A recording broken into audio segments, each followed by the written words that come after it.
So for our next session, I'd like to welcome Sandra Manosalvas from Aeromutable and Etosha Cave from 12, two entrepreneurs that have deftly navigated the funding landscape and lived to tell the tale.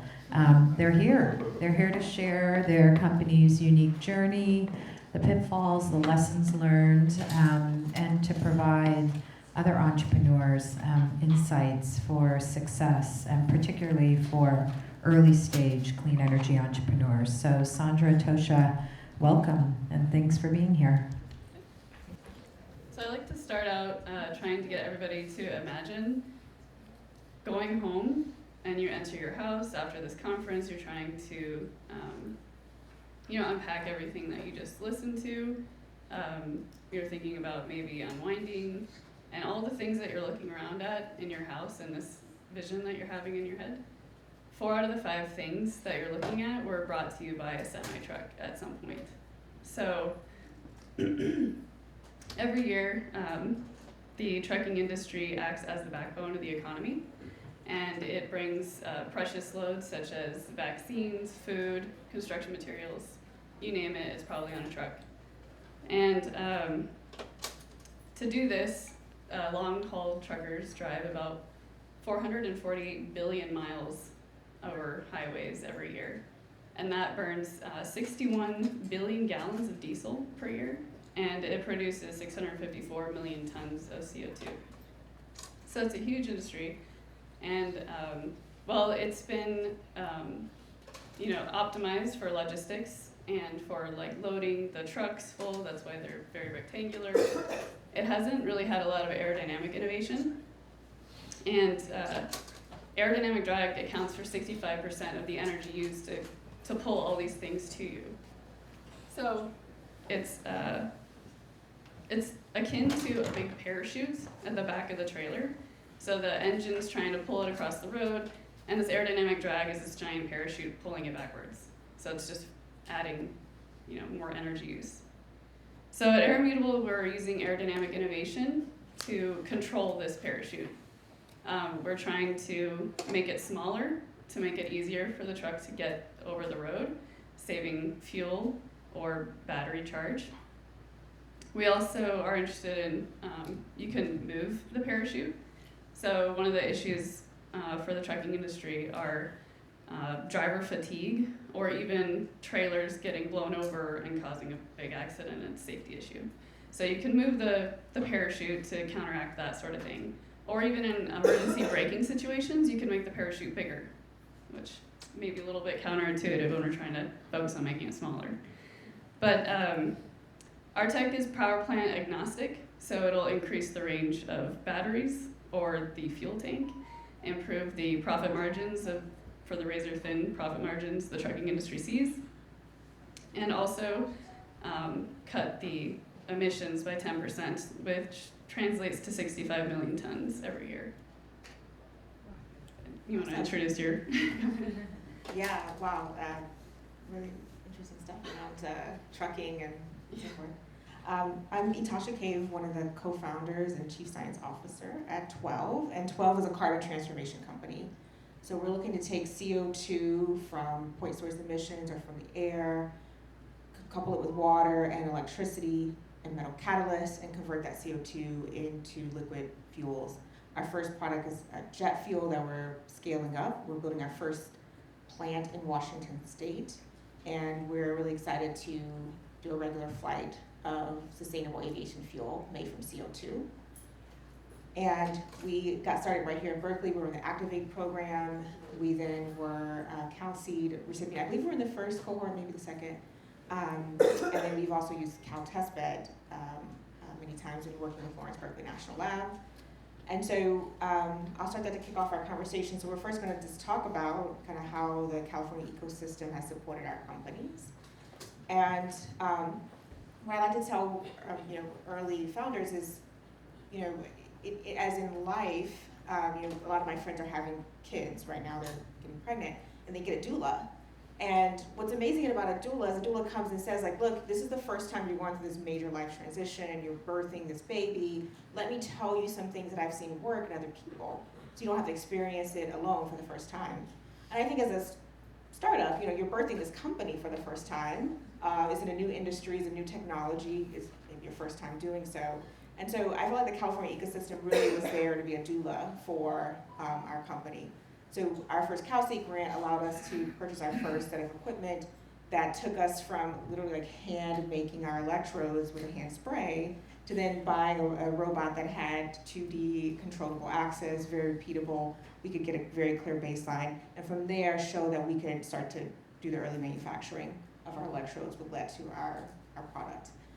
With Cal Testbed, we were able to work with some top scientists and engineers who had all this knowledge that they had acquired, and they could share that specifically with us. They could do models, we could utilize some of their equipment to characterize our electrodes and make it better. And we didn't have to purchase all of that equipment, nor did we have to directly hire the scientists and researchers, and we had a high concentration of them that we could leverage for our technology.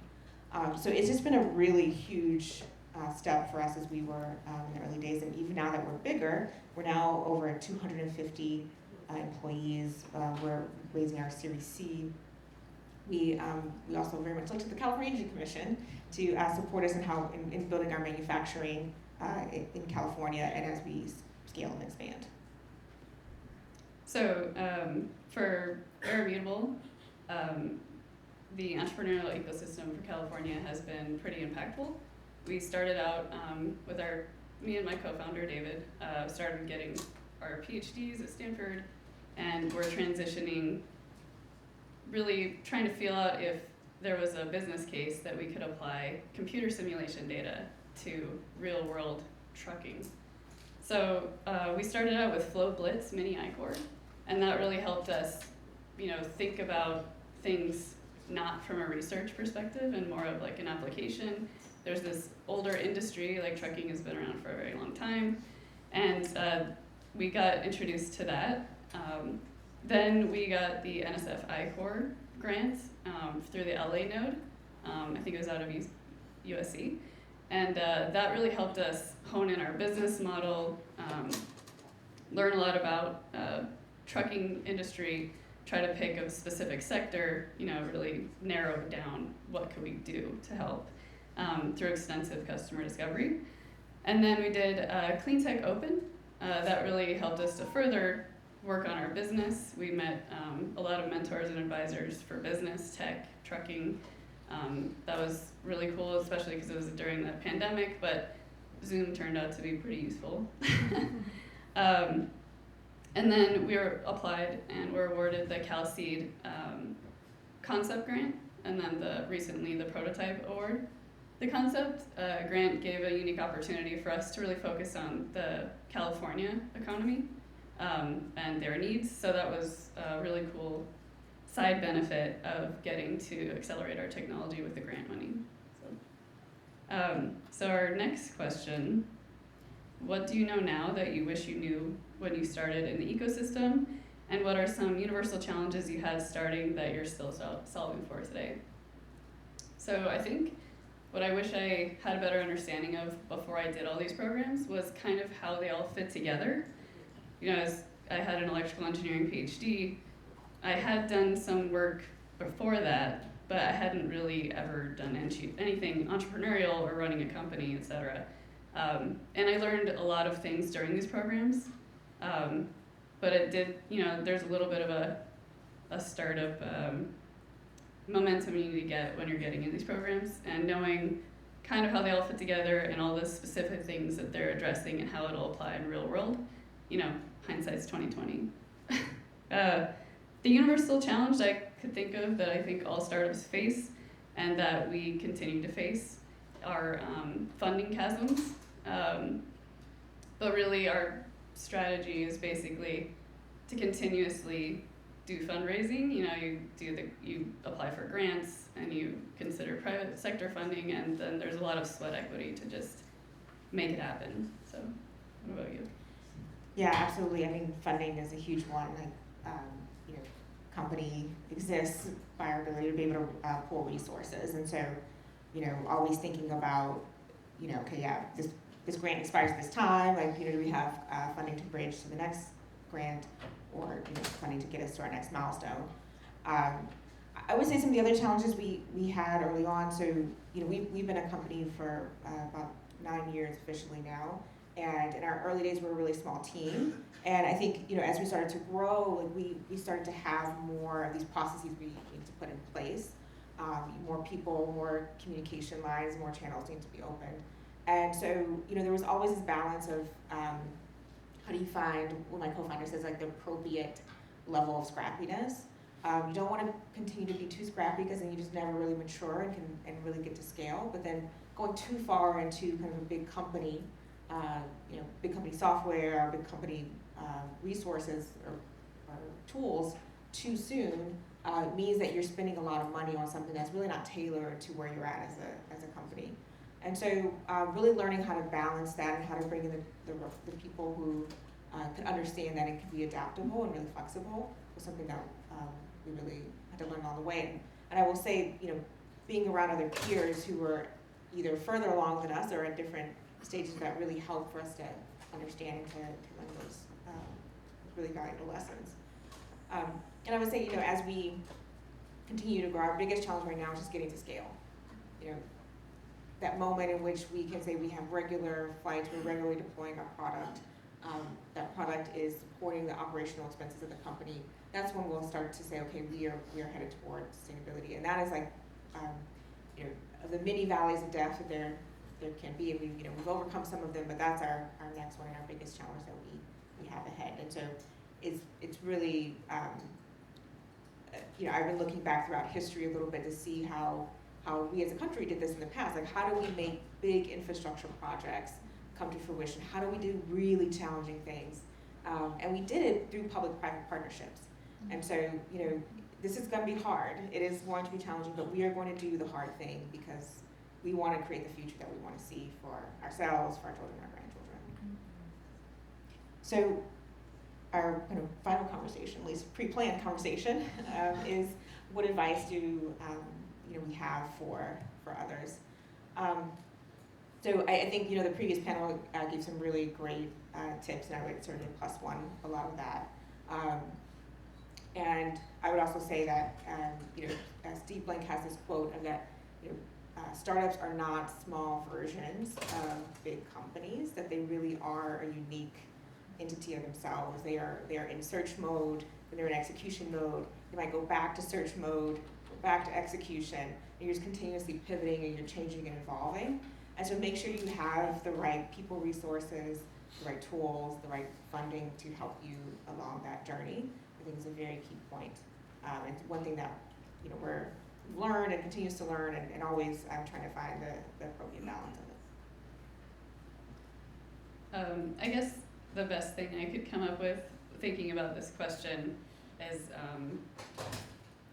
kind of a quote from something I read randomly. I can't cite it because I don't remember, but I do remember really liking it, to stay humble, hungry, and smart. And I think you really need to do that as a very small company. So staying humble as in, you know, keeping your mind open, your eyes open, your ears open, even when you don't like what you're hearing or seeing, because you need to digest it, and really take away whatever you can. And then staying hungry as in never stop looking for the next opportunity, the next connection. You never know what will happen to get you closer to your goal. And then being smart about it. You know, be strategic, try to, for like developing hard tech, cut costs, but don't, you know, sacrifice quality, that sort of thing. So I liked that little quote, and that's the end of our planned. Yeah, I'm not sure where we are on time. More. Have 10 minutes. Oh, 10 minutes. Okay, great. Any questions? Got my hands. All Can right. we ask you questions? Sure, yes, please do. All right, 9-year-old company. It's not quite 1800s, but feels very mature. If you were to sort of roll back, thank you. If you were to roll back the clock and think of like one pivotal thing at the early stage, so either early commercial, you found product market fit, and if you said, God, I wish myself today could go back to that person, what would that situation be, and what would you have told that person? When you think back to like the biggest crisis that you had? Yeah, I can say for us, it took us some time to find product market fit, and part of that is that we have a very platform technology. So, we take CO2. There are many places you can get CO2. There's point source emissions, there's direct air capture, there's dilute sources. So there's that group of product market fit. Then there's the actual molecules that we can make from CO2. And in my PhD research, which was the foundation to start the company, was we identified 16 new molecules we could make from CO2 and water. So then there's like every single industry that's represented by that molecule that we could have gone after. We had an initial hypothesis and a value proposition of actually corn ethanol plants. Because in corn ethanol, for every ton of ethanol you make a ton of CO2. We could take that CO2 and we could make more ethanol. It's a very huge value proposition. We even visited a corn ethanol plant in Arizona, like even before we were a company, me and my two co-founders. And, and again, the value proposition was great. But once we dug into it, we realized that, to build a corn ethanol plant would only be interesting to an existing corn ethanol plant if it was, $100 million plant. I mean, that's the scale they think at. And I think the owner that we were talking to, he was like, I don't even get off the toilet for more than $10 million, something like that. And we're like, okay, well, we don't know how we're gonna finance a $100 million plant when it's our very first one. We have all this technology risk. So we had to go back to the drawing board and we started to do more customer discovery and come up with a new hypothesis. That hypothesis was around carbon monoxide, or syngas, which is one of the most invisible molecules that you'll ever find in industry because it is used in probably a lot of the things that are in this room, a lot of things that are in industry, but it is an intermediate and it's almost always consumed.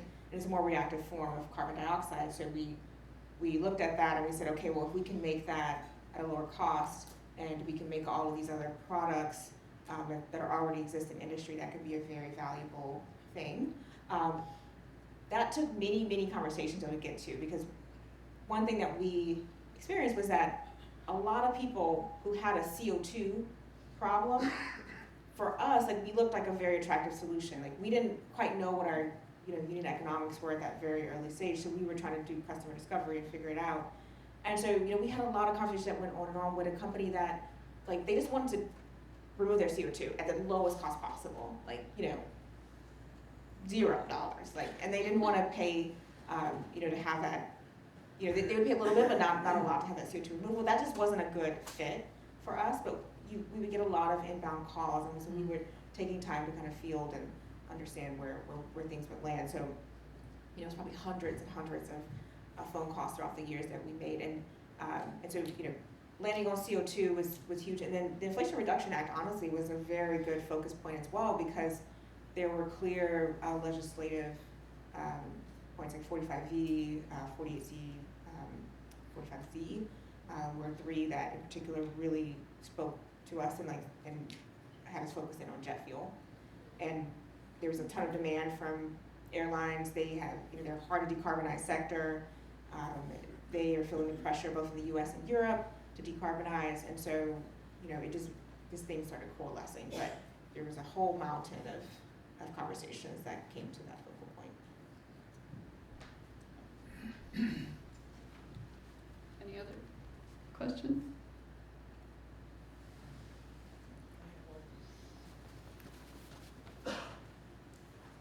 Both of you alluded to the I-Core program and Steve Blank. And, makes me think of the question about how do we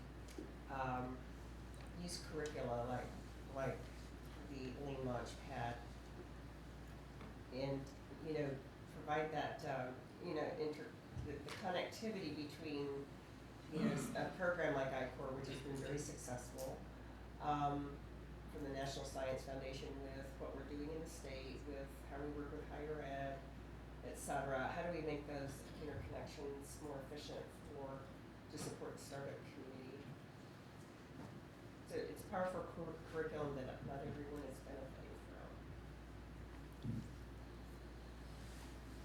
Yeah, I can start to.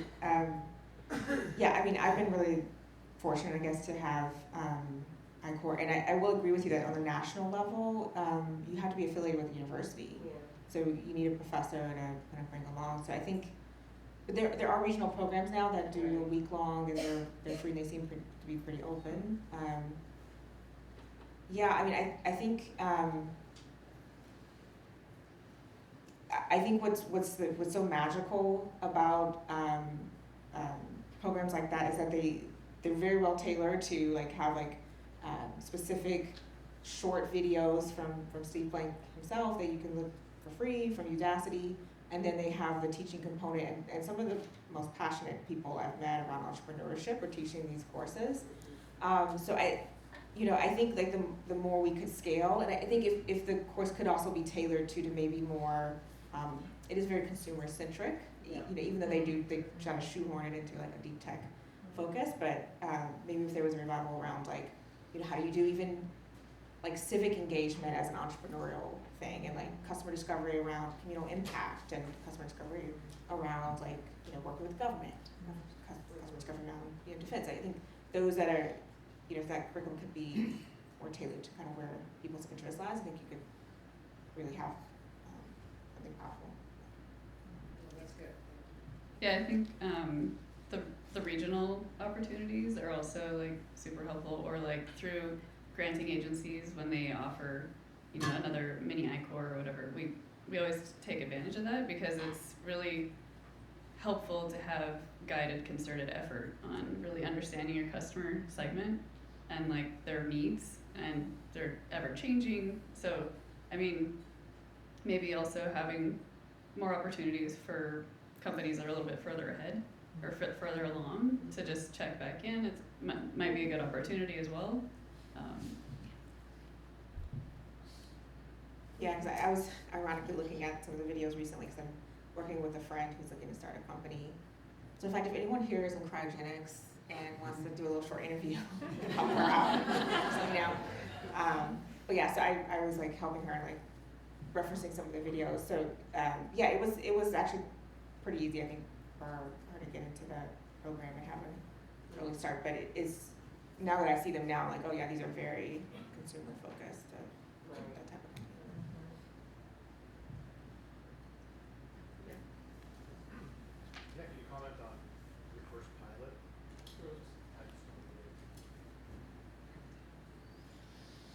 Yeah, so we had a little bit of a evolution there as well. So our core technology is this membrane electrode assembly. It's like a translucent membrane, and we spray on our catalysts and materials. Was it the 5-minute mark? Okay, 5 minutes. So we spray on our materials, and so that was our core technology. And so our initial plan was to work with a manufacturing partner. There's a company that is an analogous space that 95% of the components in their system would match what's needed in our system. And so we would, we were making these electrodes, we would send them to the company, we'd make our system. So our first pilot was actually made with that company.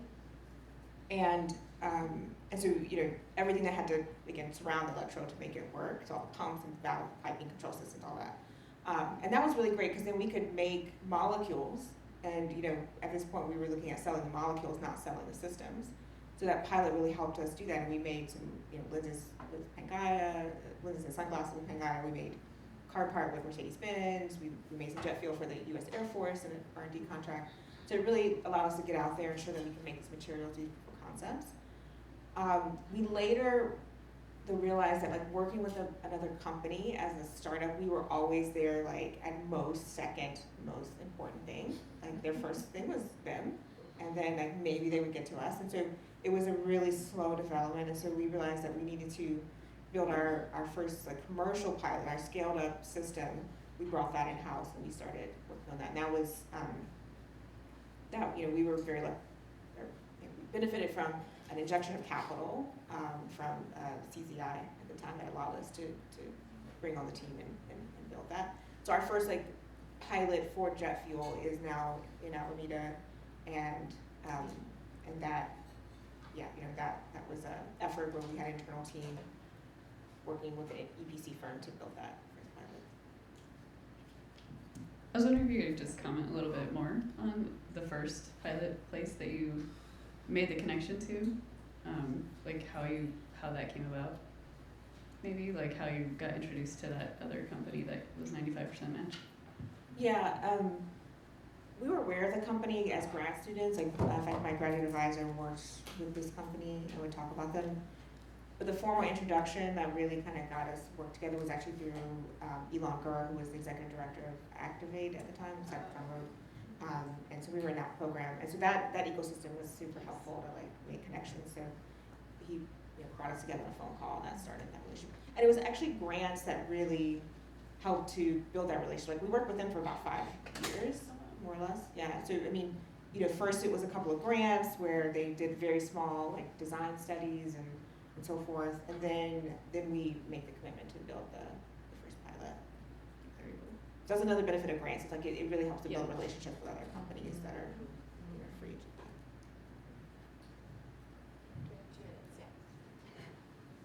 Building on what you just said, when in your journey and how did you get your first paid customer? You may need to repeat the question. Oh yeah, the question was when in our journey. Okay. Okay. We don't have it yet. Okay. Well, when in our journey did we get our first paying customer? So, truth be told, like when you work with NASA and the Department of Defense or the Air Force, those are technically contracts. Like they feel a lot like grants because it is like funding coming in to do work, but there's a deliverable. And so that technically, from an accounting perspective, was our first revenue. Now, from an investor perspective, they do not count that necessarily, but that is the case. Now, our first revenue from a private company was in these proof of concepts that we did. So, the lenses with Pangaya, the car part for Mercedes-Benz. We did a component in Tide detergent with Procter & Gamble. So those were our first set of revenues. It's non-recurrent engineering or like one-off projects. So it again doesn't count for like revenue that will build a company. We're still waiting on that part. Our first plant in Washington. I'm so sorry, we're gonna have to end questions. But maybe you'll be available after, John? Yeah? Oh, I do have to run after Yeah. this, but yeah. I will be here at future events and love to chat about this kind of stuff. Thank you.